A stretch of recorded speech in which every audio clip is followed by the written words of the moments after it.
الله نحمده ونستعينه ونستغفره ونؤمن به ونتوكل عليه وآمن بالرسول الكريم أما بعد فأعوذ بالله من الشیطان الرجیم بسم اللہ الرحمن الرحیم۔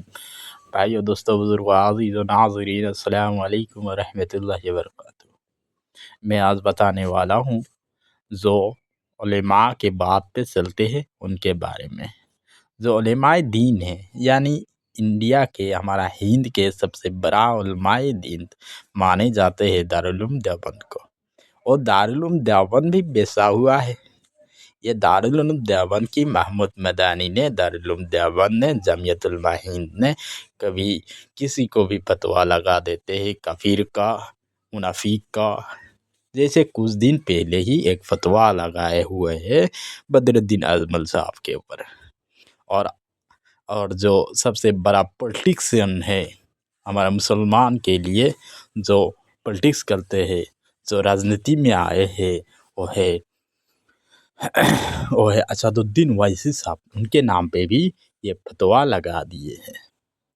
یہ دیکھو مسلمان بھائیو دوستو بزرگو عزیزو، یہ جو ہے نا، یہ دارالعلوم دیوبند کے مولوی لوگ ہمارا رہبر نہیں ہو سکتا، کبھی بھی نہیں ہو سکتا، کیونکہ یہ لوگ پیسہ کے لیے بیچ چکا ہے۔ اور بھائیو دوستو بزرگو عزیزو، یہ جو جمعیت علماء ہند جو ہے نا، یہ پہلے ایک ہی جماعت ہوا کرتے تھے، اس کا 2 ٹکڑے ہو گیا۔ کس نے کیا؟ یہ محمود مدانی نے کیے۔ کیوں کیے؟ اپنے ہی فائدہ کے لیے۔ ابھی فتویٰ دیتے ہیں ہمارے اوپر، تو کبھی فتویٰ دیتے ہیں کوئی مسلمان بھائی کے اوپر، کافر کا ڈائریکٹ فتویٰ ہے۔ یہ دیکھو آپ لوگ ہی سمجھ سکتے ہیں میرے بھائیو دوستو بزرگو عزیزو، آپ لوگ کا تھوڑا بھی تو عقل ہے سمجھنے کے لیے کون حق ہے اور کون باطل ہے، یہ سمجھ لو۔ یہ حدیث اور قرآن سے سمجھ لو کون حق ہے اور کون باطل ہے۔ یہ دارالعلوم دیوبند کے مولوی صاحب یہ ہندوستان کی مسلمان کو گمراہ کر رہا ہے، سیدھے طر پر گمراہ کر رہا ہے، بہت طریقے سے گمراہ کر رہا ہے، پولیٹکس سے بھی گمراہ کر رہا ہے اور حدیث سے بھی گمراہ کر رہا ہے۔ اس لیے کہتا ہوں اگر کوئی رہبر ہے ہندوستان پہ، وہ ہمارا حضرت ہی ہے، یعنی حضرت محمد شاکل بن حنیف ہی ہے، تو ان کے پاس جاؤ بھائی، صحیح بات سنو اور ان کے ہاتھ پہ بیعت کرو۔ وہی ہمارا رہبر ہے، وہی ہمارا امام ہے، وہی صحیح حدیث بتانے والا ہے۔ اگر دنیا میں کوئی بھی صحیح حدیث بتانے والا ہے تو وہی ہے۔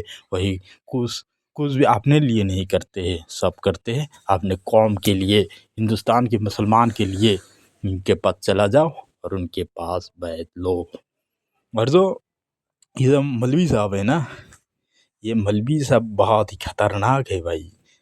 کبھی پولیٹکس کے بجائے سے کسی کے پکش لیتے ہیں اور کسی کے مخالفت کر دیتے ہیں، صرف پولیٹکس کے بجائے سے۔ یہ پولیٹکس میں بھی گھسا ہوا ہے یہ مولوی صاحب۔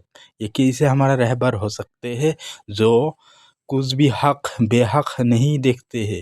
وہ کیسے ہمارا رہبر ہو سکتے ہیں؟ ان کے بات پہ ہم کیسے یقین کر سکتے ہیں؟ بھائیو دوستو بزرگو عزیزو، اس لیے کہتا ہوں آپ لوگ کا بھی تو تھوڑا بھی تو عقل ہے، تو عقل سے کام لو، حدیث اور قرآن سے کام لو، صحیح حدیث بتانے والا سے کام لو۔ کون ہے صحیح حدیث بتانے والا؟ ان کے پاس چلا جاؤ اور حدیث پوچھو۔ اگر حدیث میں نہیں ملے تو مت مانو، اگر حدیث میں ملے تو ماننا پڑے گا۔ اس لیے کہتا ہوں مخالفت کرنا چھوڑ دو۔ یہ کامنٹ ڈالتے ہو نا، اچھا بھی لگتا ہے برا بھی لگتا ہے، بہت سارے اچھا بھی کمنٹ کرتے ہیں، بہت سارے